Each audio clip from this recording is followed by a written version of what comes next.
네, 첫 코너는 알파 플러스 시간입니다. 네, 성공적인 투자를 만드는 아주 작은 차이를 찾아보는데 그 작은 차이가 사실은 굉장히 큰 차이입니다. 그것을 우리가 알파라고 하는데 매주 목요일은 IBK 투자증권의 영업부 박근영 차장과 함께 하겠습니다. 안녕하십니까? 네, 네네. 안녕하십니까?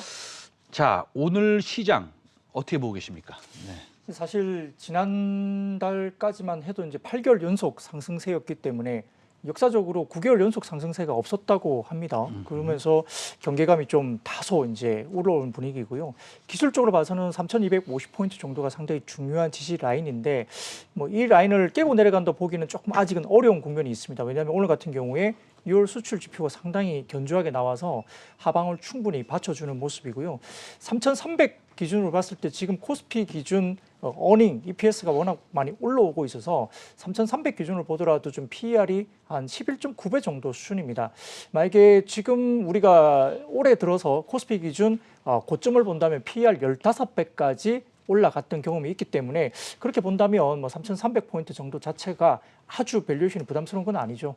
약간의 숨고르기가 필요하겠지만 새로운 모멘텀은 필요하다 봅니다. 여기에 대해서 결국 하반기에 뭐 재고 축적 수요라든지 이런 부분들이 나올 수밖에 없는 상황이고 미국 관련해서도 지금은 재고가 상당히 많이 소진되어 있는 상황이기 때문에 재고가 상대적으로 지금 축적이 많이 안 돼 있는 섹터가 반도체라든지 자동차, 그다음에 컴퓨터 기기, IT 하드웨어 이쪽이라고 합니다. 그쪽을 하반기에 좀 중심적으로 볼 필요는 있겠습니다. 네. 알겠습니다. 사실 그렇죠. 영업이익 추정치가 좀 급격히 2달 동안 좀 상승했습니다. 상승했고 밸류에이션은 PE 15배에서 지금 뭐 11배 후반대로 이렇게 내려온 것은 사실은 사실입니다. 오늘 관심 업종으로 좀 준비하신 게 후공정 쪽이네요. 반도체 후공정 업종인데 먼저 후공정이란 건 어떤 것입니까? 네, 우리가 뭐 후공정 이런 것들이 이제 영어로는 OSAT라고들 주로 이제 표현이 됩니다. 쉽게 풀어 말하면 뭐 Outsourced Semiconductor Assembly and Test라고 하니까 쉽게 이것만 들으면 알 수 있을 것 같은데 반도체 공정 중에 웨이퍼 공정 마감 이후에 진행하는 테스트나 절단, 그다음에 패키지 등을 가공 공정을 다 이제 통칭하는 말이고요. 반도체 산업에서 후공정에 대한 중요도가 계속 상승하고 있기 때문에 반도체 생산성과 효율성 등 성능과 경제성을 보완해 줄 수 있는 패키징에 대한 중요도가 상당히 높아지면서 후공정에 대한 이슈가 상당히 부각되고 있는 상황입니다. 아시다시피 이제 국내 삼성전자 파운드리 관련된 그 사업부는 그동안 내부 고객 매출 대부분이었는데요. 삼성전자 IB 사업부라든지 삼성 디스플레이가 의뢰한 DDI나 그다음에 PMIC, 그다음에 CIS 이런 부분들이 주로 생산됐고요. 패키징 업체들도 대부분 다 이곳과 연관되어 있습니다. 따라서 한국의 패키징 업체들은 스마트폰의 업황에 상당히 예민한 민감도가 노출되어 있다 볼 수 있겠습니다. 반면 이제 대만이나 일본 업체들은 주로 이제 CPU나 그다음에 GPU 같은 제품의 패키징 테스트를 하면서 PC라든지 그다음에 서버 업황에 상당히 민감한 상황이고요. 글로벌 시장 탑3의 OSAT 업체 같은 경우는 대만의 ASE 그리고 이제 미국의 암코 그리고 중국의 JCET 등이 있고 글로벌 탑티어 기업들은 대부분 다 우리나라와 달리 메모리보다는 비메모리 쪽에 좀 더 후공정 처리를 한다 보면 되겠습니다. 그러면 우리나라는 좀 메모리 쪽에 아무래도 포커스 돼 있죠. 예. 근데 이제 후공정 하는데 비메모리 쪽 하는 회사들 좀 있잖아요. 네네, 그렇죠? 네. 그쪽에 좀 모멘텀이 있는 겁니까? 네, 아무래도 이제 비메모리와 메모리 어떻게 차이가 있는지 궁금하실 것 같은데 결국은 뭐 공정상의 차이는 사실 거의 없다고 보면 됩니다. 그런데 문제는 공정별 난이도의 차이가 있습니다. 여기에 따라 수익성의 차별이 분명히 되는데요. 비메모리 후공정 사업 비중이 높을수록 좀 더 높은 수익성을 구가할 수 있습니다. 왜냐하면 비메모리 반도체의 기능과 구조가 메모리보다는 좀 더 복잡하고요. 그다음 패키징과 테스트 공정이 메모리 반도체보다 복잡하면서 높은 공정 가공 비율을 충분히 부과가 가능하기 때문입니다. 국내 대표적인 그 후공정 OSAT 업체가 뭐 잘 아시는 테스나라든지 SFA 반도체 그리고 네페스, 하나마이크론, 그다음에 LB세미콘, 그다음에 윈팩 이런 종목들이 있는데 글로벌 OSAT 업체들은 종합적 기능을 하는 반면 국내의 기업들은 대부분 다 공정별로 좀 특화된 분화되어 있어서 차별화되어 있는 것이 특징입니다.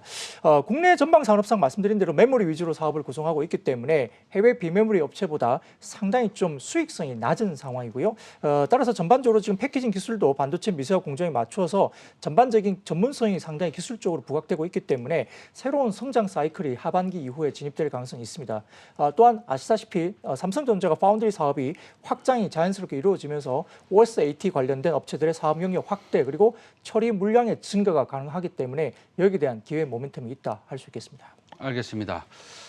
자, 그 후공정 OSAT 업체는 사실은 좀 그 자본 집약적이기 때문에 투자를 상당히 좀 많이 해서 가끔씩은 현금 흐름이 좀 안 좋아질 때가 있는데 지금은 이미 투자를 많이 해놨기 때문에 지금부터는 좀 현금 흐름이 좀 좋아질 듯 보입니다.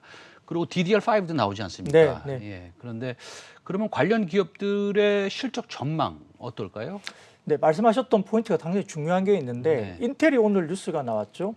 기존에 인텔의 그 CPU가 DDR5를 지원을 하지 않았습니다. 근데 오늘 뉴스가 2022년 발표되는 CPU에서는 DDR5를 본격적으로 이제 지지를 할 것이다, 지원을 할 것이다 나왔기 때문에 여기 관련된 종목도 뭐 심텍 같은 경우도 네네. 뭐 앵커님 좋아하시는 종목인데 네네. 이 종목도 굉장히 좀 주목을 할 필요가 있겠습니다. 네.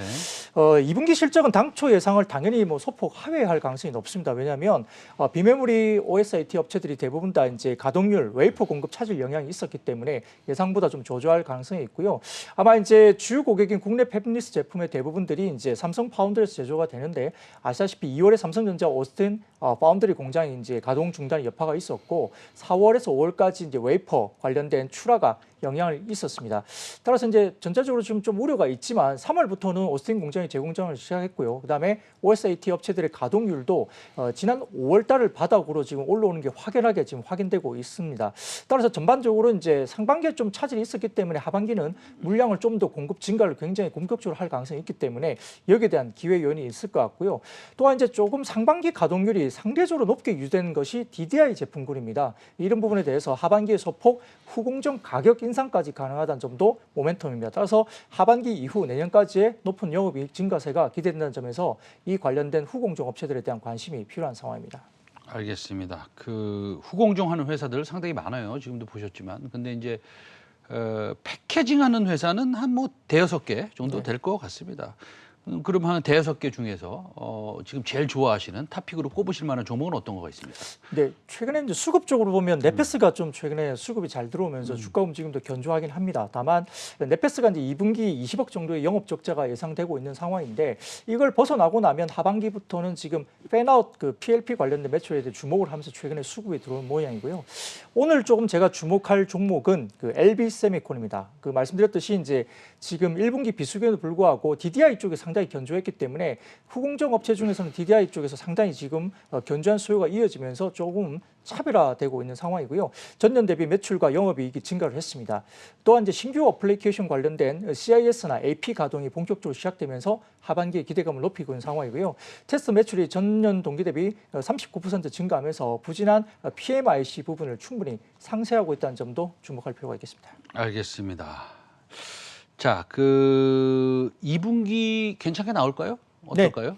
말씀드렸듯이 이제 1분기가 상대적으로 견조했었고요. 그다음에 2분기 지금 예상 실적을 보면 전체적으로 매출액은 11% 그리고 영업이익은 27% 증가한 매출액 1,265억 원 그리고 영업이익은 약 135억으로 전망이 됩니다. 말씀드렸듯이 예상보다 강한 DDI가 2분기에도 수요를 충분히 끌어주고 있는 상황이고요. 전체적으로 1분기부터 발생하기 시작한 매출, 그 CIS나 AP 테스트 관련 쪽이 매출액이 올라오고 있는데 삼성전자가 CIS 부분이 상당히 중요한 모멘텀입니다. 왜냐하면 이게 한 2조 원 정도의 이익을 하고 있는데 지금 파운드리 전체에서 CIS가 굉장히 크게 이야기되고 있죠. 이게 전체적으로 지금 소니가 많이 하고 있는 부분인데요. 4조 원까지 만약에 영업이익들이 올라온다면 삼성전자의 본격적인 뭐 주가 상향도 충분히 가능한 섹터라고 이야기되고 있는 부분이어서 LB세미콘의 CIS 관련된 테스트 매출액이 상당히 중요한 부분입니다. 여기에 따라 하반기 기대 요인은 아까 말씀드렸던 후공정에 대한 단가 인상, 왜냐하면 DDI가 워낙 수요가 좋기 때문에 여기는 LB세미콘이 단가 인상을 충분히 할 수 있는 기회 요가 있고요. 중대형 OLED 패널 채용 확대 때문에 OLED DDI 관련된 후공정 물량 증가가 있기 때문에 지금은 좋은 매수 기회로 볼 수 있겠습니다. 네, 제가 저기 뭐 첨언을 좀 드리자면 CIS는 이제 카메라 이미지 센서고요. 카메라 관련된 것입니다. 그리고 이제 소니가 사실은 전 세계 1등이죠. 네. 예, 근데 이제 삼성이 너무 적극적으로 지금 뺏어오려고 하지 않고 있지 네, 않습니까? 네, 네. 그래서 그쪽이 좀 좋아질 것 같다라고 하는 건데 LB 세미콘이 그 카메라 이미지 센서 쪽에 뭐 패키징이나 테스트를 많이 하나 보죠? 네, 물량들이 결국은 이제 올라올 네. 수밖에 없고요. 네. 말씀드렸듯이 삼성전자의 지금 주가의 트리거는 결국 세 가지 정도이거든요. 그러니까 폴더블의 폼팩트가 변한다든지 아니면 파운드리에 새로운 신규 계약이 들어온다든지 그리고 영업이익률이 일단 올라와야 되는데 파운드리 전반적으로 한 2조 원 정도 이제 밑으로 이제 지금 이익이 나오고 있지만 CIS가 우리가 주목을 못 하고 있지만 이 CIS가 삼성전자에서 2조 원대 영업이익을 합니다. 근데 이게 소니의 물량을 뺏어오면서 약 4조 원까지 올라온다면 사실은 파운드리 전체보다 CIS가 훨씬 더 돈을 많이 버는 거기 때문에 신규 어떤 종목에 대한 상승에 대한 임팩트가 될 수 있다고 시장 보는 것 같고요. 여기에 대한 패키지 물량이 아마 테스트 매출액이 하반기 이후 AP 같은 경우도 마찬가지겠지만 LB 세미콘이 담당한다는 입장에서는 모멘텀으로 볼 수 있겠습니다. 우리가 그 LB 세미콘이랑 연관은 좀 있을 수도 있지만, 예, 근데 뭐 특별히 뭐 100% 연관이 있다 이렇게 얘기하기도 좀 어렵긴 하지만 페이스북의 주커버그 그 회장이라고 얘기해야 되나요? 예, 그분이 CEO가 하셨던 얘기가 이제 앞으로는 모든 사람이 VR, AR 기기가 있을 것이다. 네. 메타버스가 세상을 지배할 것이다. 이렇게 얘기했잖아요. 네. 그런데 그 VR, AR 기기에 들어가는 카메라, 뭐 3D 카메라가 될 수 있고 AR, VR용 카메라가 될 수도 있지만 그런 것들이 앞으로 향후에는 뭐 기하급수적으로 늘 뿐이 뭐 그건 구조적으로 늘 뿐이 없네요. 네, 말씀을 좀 첨언을 드리자면 네네. 그 페이스북 그 관련해서 이제 그쪽에서 만든 오큘러스라는 제품이 있어요. 그렇죠. 예. 이게 얼마나 팔리는지 제가 말씀드리면 좀 놀라실 텐데 네네. 우리가 보기에는 이게 얼마나 팔렸을까? 그냥 뭐 제품 정도가 나와 있겠지 많이 생각했지만 안 팔렸을 거라고 저 생각했거든요. 생각했었죠. 네, 근데 많이 그게 팔렸나 봐요. 네. 비교를 해보시면 네. 아이폰에 이제 우리 콩나물 무선 이어폰이라고 해서 네네네. 블루투스 이어폰 아이폰 쓰고 있지 않습니까? 네네, 그렇습니다. 네. 그 정도 초기 물량 정도가 지금 오큘러스가 팔리고 있다고 합니다. 아, 그러니까 어마어마한 물량이고요. 이게 아이폰의 블루투스 관련된 이어폰이 이제 과연 이게 초기에 시작되면서 얼마나 빠른 시일 내에 급속도로 이제 확산됐는가 생각해 본다면 오큘러스의 지금 현재 물량 이 속도가 상당히 좀 의미 있는 물량이 아닌가 싶고요. 그게 향후에 이제 AR, VR의 결국은 메타버스와 관련된 부분들이 그렇게 멀지는 않을 것 같습니다. 알겠습니다. 어차피 하드웨어는 뭐 대충 우리나라가 다 만들 것 같긴 한데. 네, 그렇죠. 예, 알겠습니다. 지금까지 박근영 IBK 투자증권 영업부 차장과 함께했습니다. 오늘 말씀 감사합니다. 네, 고맙습니다. 네.